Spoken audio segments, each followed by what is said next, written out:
Variable is a named location in memory, or I should say an address in memory, or RAM. And you can declare it with the var keyword, say my var. So here I've declared a variable and I've called it my var. And I can assign to that variable, assign a value to that location in memory by using the assignment operator, which is this equal to operator right here. And variables have types. That's determined by the right-hand side.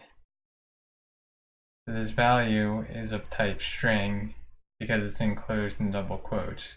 Of type string meaning a string of characters. And I can prove that to you by doing a console.log using the type of keyword to print out the type of my var. If I save that and run that, it'll tell you that the type of my var is string. If I get rid of the type of, you'll notice that it will print out the value at that location in memory. That location my var in memory. Hello from a string. Whereas in the previous example we were just logging a string literal hello world. And you can do that too. And there's also nothing illegal about changing the type. So I could set my var equal to, say, 43. And if I did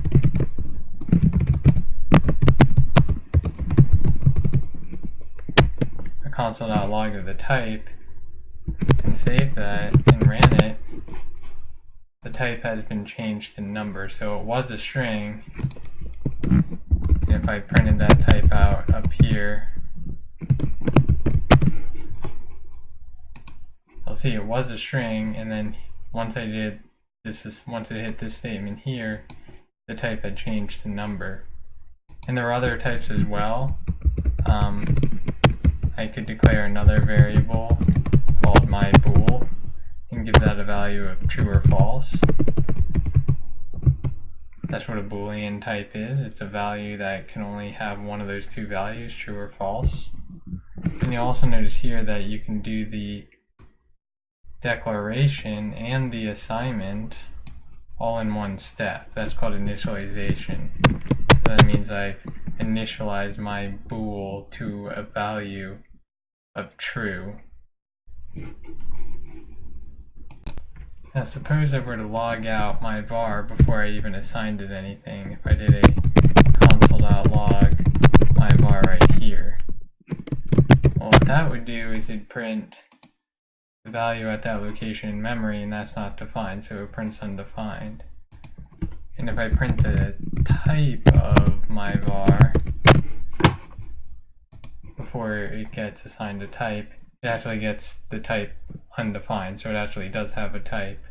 Undefined is the type. And there are a number of other types, which we'll go into more detail later, like object types. But we'll save that for a future video.